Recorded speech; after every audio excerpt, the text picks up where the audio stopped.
The Dolphins lost 28-6 last night against the Ravens on Thursday Night Football. And let's talk about it.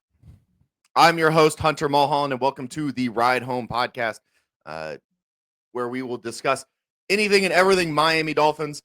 Last night, the Dolphins lose in embarrassing fashion to the Baltimore Ravens, who get Lamar Jackson back.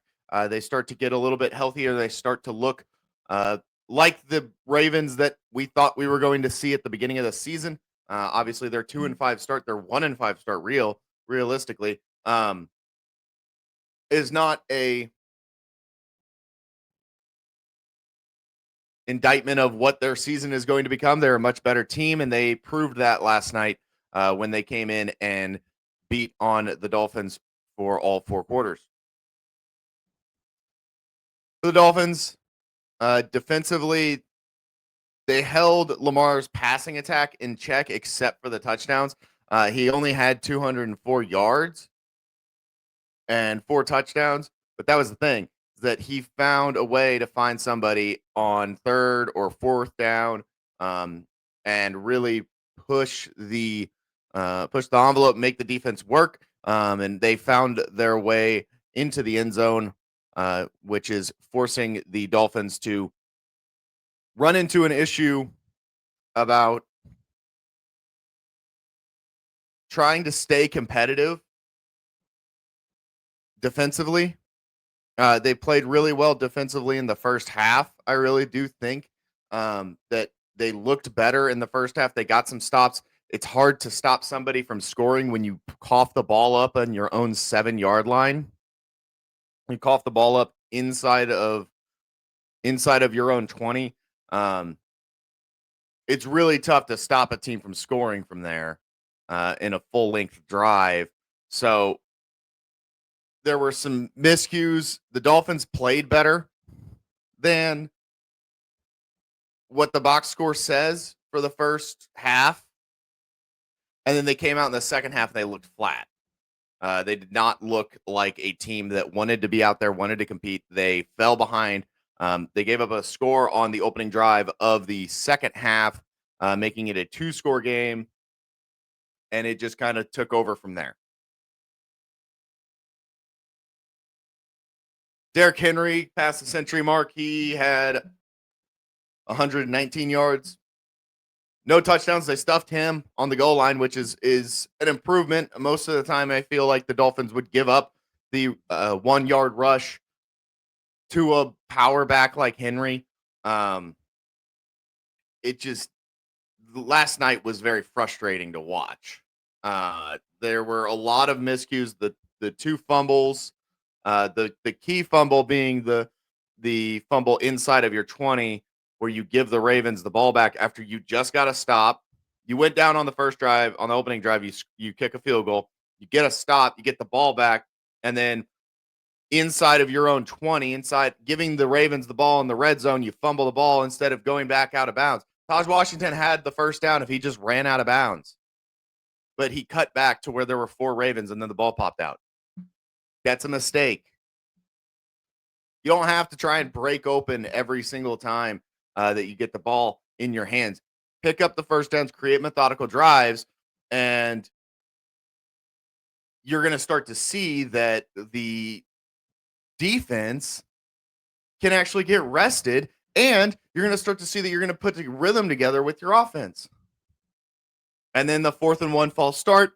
I don't think that Larry Borum nearly got ripped enough probably for that. That is a key moment. Not only do you false start on 4th and 1 when you're going for it, and you know you're going for it, but also then it turns around and your kicker misses the field goal. And so you put no points up on the board and you give the ball back to the Ravens.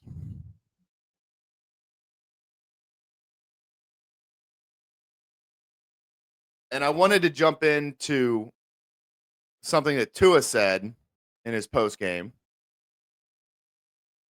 Tua was asked the 4th and 1 where offensive lineman Larry Borum was called for a false start. What was your understanding of what happened there as far as?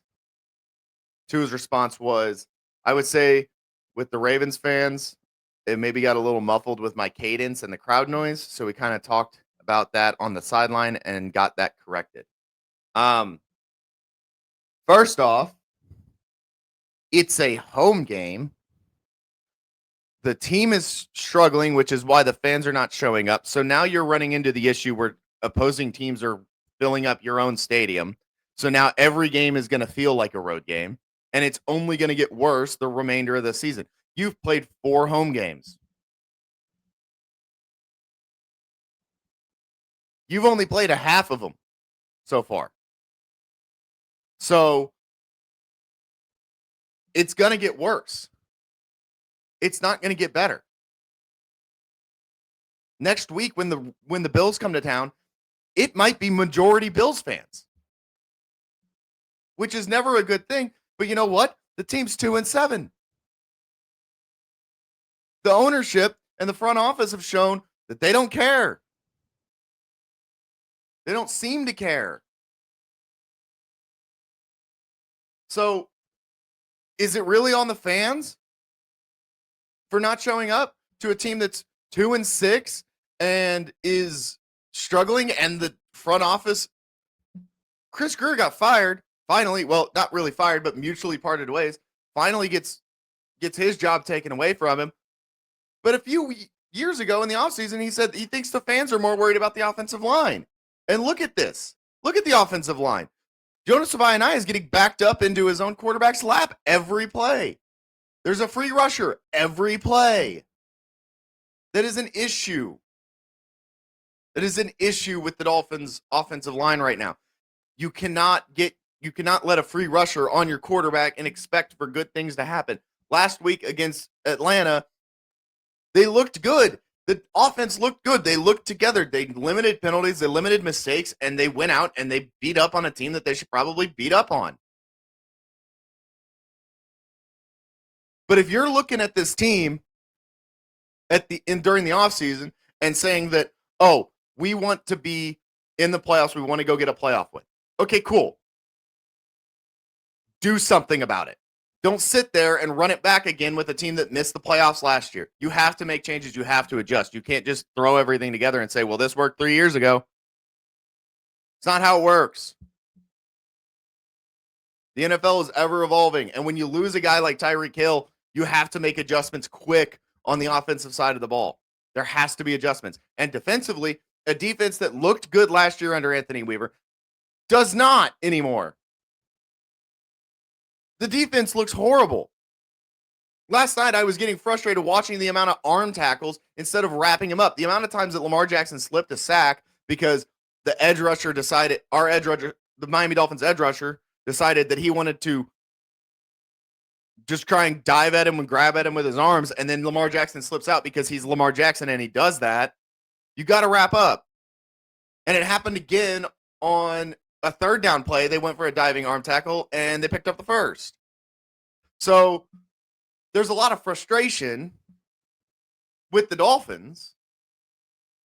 There's a lot of frustration in the locker room, I would assume, because you're 2-7. So something's got to change. They finally get something done with Chris Grier. They mutually part ways. They say that Adam Schefter reported that Mike McDaniel is expected to be the head coach of the Dolphins for at least the remainder of this season. So maybe that rolls into next season. Maybe they get a GM that knows what he's doing and makes some changes and get something moving in the right direction. But it's not enough right now. The team is looking at draft boards now.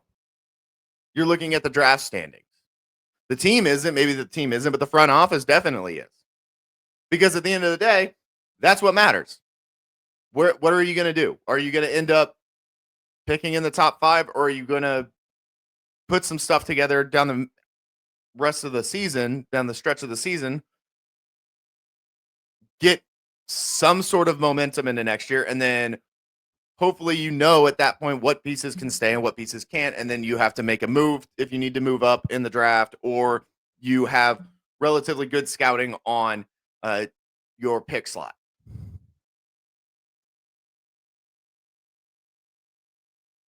Moving on to Mike McDaniel's presser yesterday.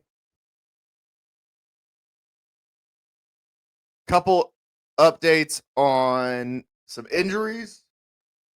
We'll start with that before we get into some of the more frustrating things to talk about.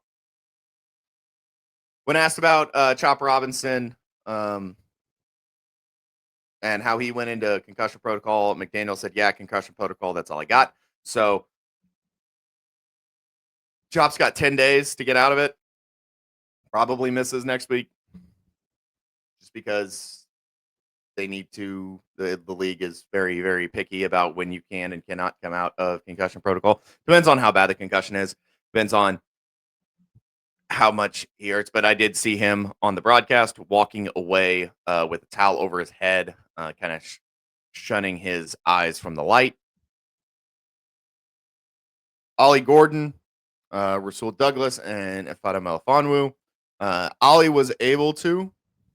This is coming from Mike McDaniel. Ollie was able to. He would have been able to go back into the game. The other two, he'll find out more tomorrow, which is today. So he'll find out more today. There might be some news coming out after this show.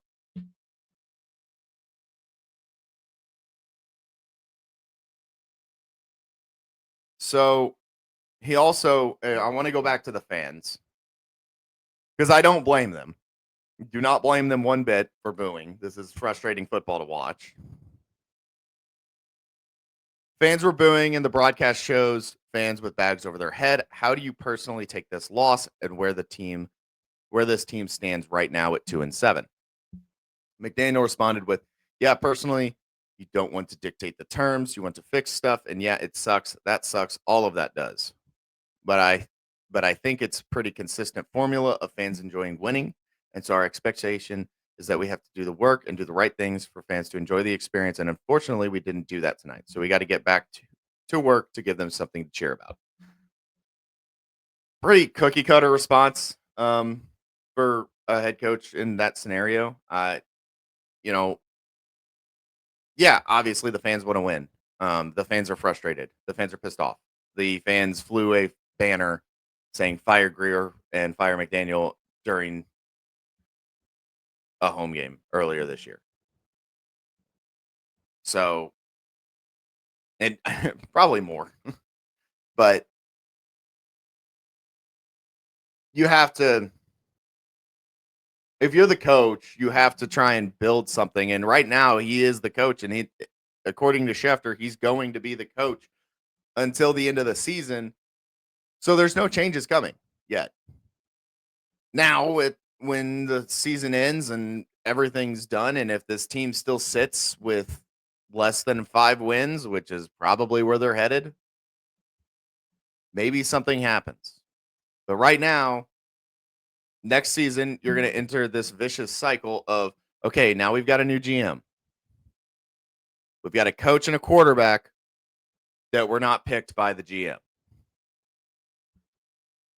Is that going to work?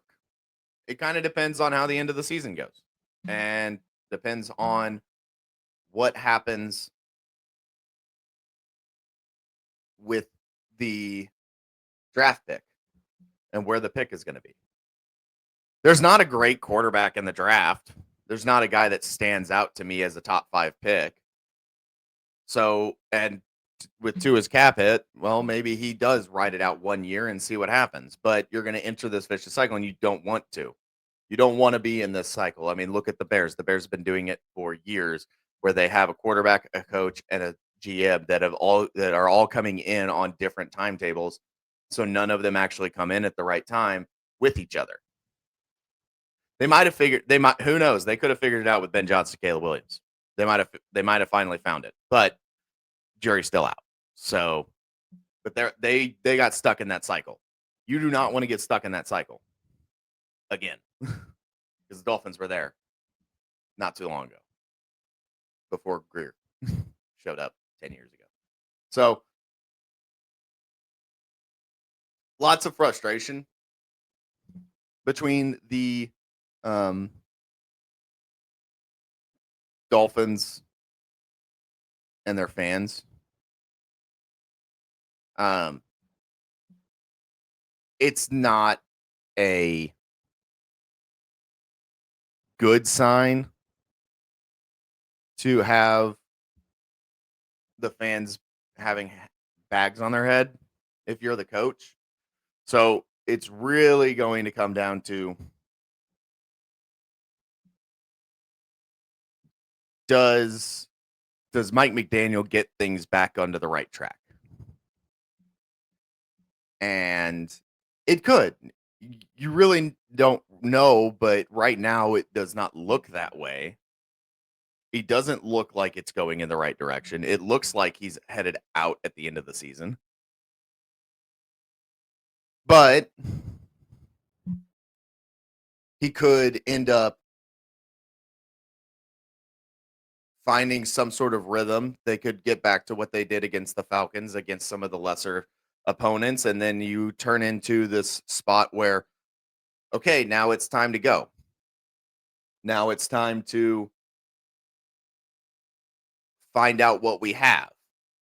Find out what pieces are going to be here in the future. Is Jalen Waddle going to be here in the future? I think he should be. He's the best wide receiver on the roster, assuming that Tyreek Hill is not coming back next year. Is Devon Achane a part of your future? Is Ollie Gordon a part of your future? Should be. Those three players should be. The biggest question mark is, what do you do about the offensive line in the winter? And what do you do about the quarterback situation? And what do you do about the defense? Because there's a lot of guys on the edge that can get to the quarterback but can't finish the job. Jalen Phillips missed a couple of sacks last night. And with Chop Robinson out, it's going to be on those guys, those veteran guys, to really step up and be a part of it and fix it. Do you use Judon as trade bait before the deadline? Is that something that you do? Do you trade Matthew Judon and try and get some picks back, or get somebody that you like back? I don't think you're going to get anybody that you necessarily love and somebody that's going to be a perennial starter for you, but I think that you could get you could get a pick back that is valuable to you, considering that you're entering this phase of, we either have to hard reset and go full rebuild mode and trade everything, or we have to just try and find the next step and retool and pick out positions that we don't like the production that we got, go fix it and see what happens next year. There's a lot of spots that you could pick out, but you got to pick like one or two or three. You got to pick two or three spots that, okay, this is bad. This is the worst on the team. If we get this, does this stay better? Does this get better? So the future of the Dolphins is bleak. It's not good. It's very bad. The positives, Tua found new tight end Greg Dulcich 5 times for 49 yards. They're not new, but newer tight end. 5 times for 49 yards. Jalen Waddle, 6 receptions, 82 yards. No touchdown. He had a long one wiped out on a questionable tripping call. That had me running hot last night, that play, because that's another one that kind of flips the game script. That takes points off the board. That does a lot of different things.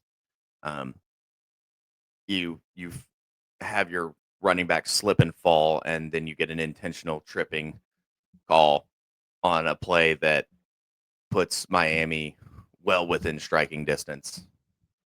And it's frustrating. The other thing is that I would say is a positive. Achane, 14 carries, 67 yards. Ollie Gordon, two rushes for 6 yards. The second leading rusher on the team was actually Malik Washington, who had 13 yards on 3 carries. Ollie Gordon has the ability to be this perfect pairing for Devon Achane. Achane has the speed and flash, while Ollie Gordon has that more power. It kind of reminds me of Gibbs and Montgomery and how they pair together and how they work together. So I'm by the end of the season, I would love to see those two kind of explode and complement each other and be different parts of each other's game. Um, but it kind of depends on how is Ollie's ankle. If he says he could have gone back in, perfect. That's awesome. But what is the future for the Dolphins running back room? Look like Achan had 39 yards receiving on 6 catches, so he's still active in the passing game. He had a long of 19, which shows off his explosive ability. And it kind of pushes the boundary of, okay, well, where does this lead? So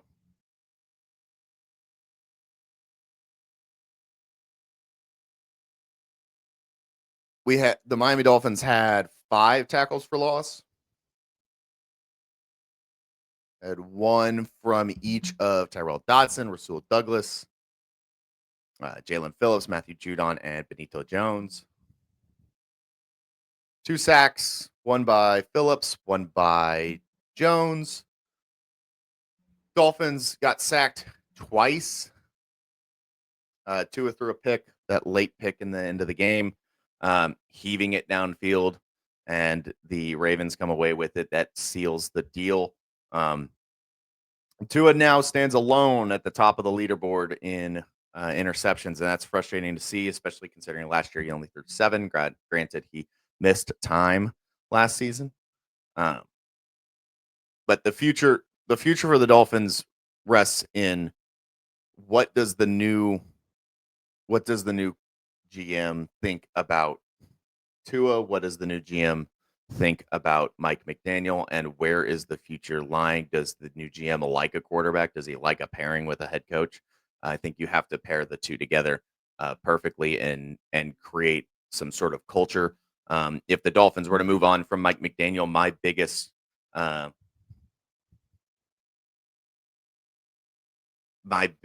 want in a coach is somebody that leads, somebody that is maybe not a player's coach like McDaniel is, maybe not necessarily the offensive guru that McDaniel is supposed to be, but somebody that goes out there every single week and leads a group of men out to battle and has a culture of we are going to fight for everything that we have, and creating this sort of authoritarian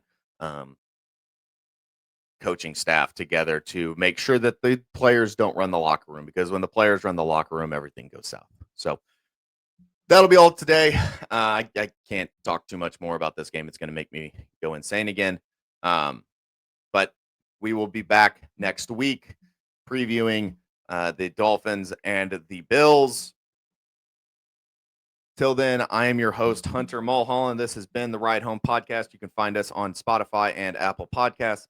I will leave the links down below. Follow me on Twitter at Hunter Mulholland4. I'll also have that link down below. And if you want to read all of McDaniel and Tua's pressers, I will link those down below as well. Until next time, fins up. It's very, very sad, fins up. But